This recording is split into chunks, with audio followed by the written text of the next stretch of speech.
Spot নিউজে আপনাদের স্বাগত।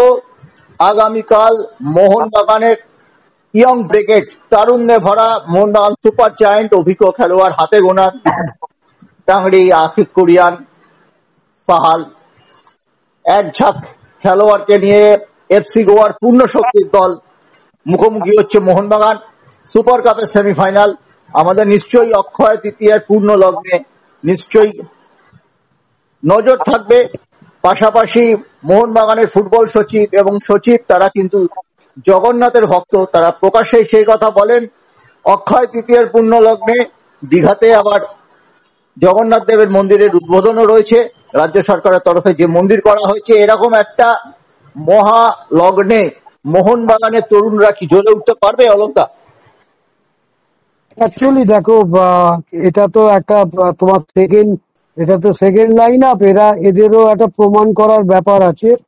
এই গোয়া টিম কিন্তু অনেক বেটার টিম, কারণ এটা ISL team, Mohun Bagan team second team. হ্যাঁ, মানে যারা রিজার্ভ বেঞ্চে ছিল তারাই খেলছে এবং তারা কেরলকে হারিয়ে ডেভেলপমেন্টাল টিমেরও দু একটি ছেলে যুক্ত হয়েছে, যেমন সৌরভ ভানওয়াল, তারপর আমাদের যে ছেলেটি খুব ভালো খেলেছে সালাউদ্দিন, রাইট হাফ।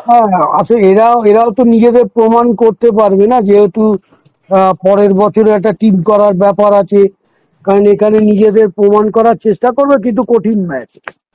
তোমাকে বলছি, গোয়া কিন্তু যেহেতু ইন্ডিয়া টিমের কোচও আছে, হ্যাঁ, ওরও একটা নিজস্ব ব্যাপার আছে। কারণ এই এই এই মোহনবাগান টিমের কাছে হেরে গেলে ওর লজ্জার ব্যাপার, কারণ ওরা তো ফুল টিম নিয়ে এসছে এবং ফুল টিম খেলবে। আর এই টিমকে যদি মোহনবাগান হারাতে পারে, এটা মোহনবাগানের একটা বিশাল একটা অ্যাচিভমেন্ট থাকবে, যে আমাদের সেকেন্ড টিমও যে কোনো আইএসএল এর ফার্স্ট টিমকে হারাতে পারে। গোয়াতে এখন যথেষ্ট গরম, ভুবনেশ্বরও গরম। কলকাতার আবহাওয়া কতটা ফ্যাক্টর হতে পারে এই ম্যাচে? কারণ একটু তো গরমে কাল 4:30 ম্যাচ আছে না। হ্যাঁ, সুতরাং অসুবিধে দুপক্ষই হবে, কারণ গোয়াতে তো অল টাইমই গরম থাকে। এবার আমাদের কলকাতার চেয়ে ভুবনেশ্বরের টেম্পারেচার একটু বেশি থাকে। দেখা যাক, আমার মনে হয় এগুলো সব প্লেয়াররা ওভারকাম করা উচিত। ওভারকাম করে যদি জিততে পারে, এটা মোহনবাগানের বিরাট অ্যাচিভমেন্ট হবে। মোহনবাগানকে বিপজ্জনক হয়ে উঠতে পারে মোহনবাগানের কাছে। হ্যাঁ, বলছি তো অনেক বেটার টিম তো ওরা, না? কোন কোন খেলোয়াড়, দু একজন প্লেয়ার যদি তোমাকে বলতে হয় আলাদা করে। গোয়ার দেখো, আমি নাম অত আমার মনে নেই, কিন্তু গোয়ার তোমার সংঘবদ্ধতা আছে এবং তারা তো আইএসএল এর সেকেন্ড পজিশনে ছিল না। সুতরাং তারা সেই টিমটাকে যদি মোহনবাগান হারাতে পারে, এটা বিশাল ব্যাপার। তবে এটা প্লেয়ারদেরও ভাবতে হবে যে তোমাকে এই জায়গা থেকেই তোমাকে স্টার হতে হবে। কাল যদি মোহনবাগান টিম গোয়াকে হারিয়ে দিতে পারে, কিন্তু ইতিহাসে একটা নাম লেখা থাকবে। কারণ একটা ফুল টিমটাকে, একটা সেকেন্ড টিম যেটা রিজার্ভ বেঞ্চ, তারা যেভাবে ফুটবল কেরলকে হারিয়েছে, আমার মনে হয় গোয়াকেও চেষ্টা করলে যদি মানে হারার মনোভাব নিয়ে খেলে, তাহলে হেরে যাবে।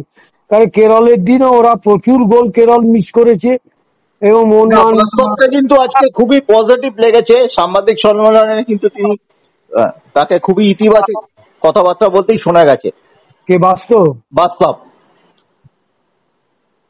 হ্যাঁ, মেবি বাস্তব ঠিকই বলেছে। যদি জানে এই টিমটা যদি জেতে, বাস্তবের একটা বিরাট অ্যাচিভমেন্ট হবে। কারণ আমি তোমাকে বলছি, বড় কঠিন। বাস্তব এত সুযোগ পেয়েছে, কিন্তু বাস্তব সেই রকম কোনো অ্যাচিভমেন্ট নেই। কিন্তু সত্যি কথা, অক্ষয় তৃতীয়ার পূর্ণ লগ্নে এফসি গোয়াকে হারাতে পারলে এটা বড় অ্যাচিভমেন্ট হবে। না, বিরাট অ্যাচিভমেন্ট।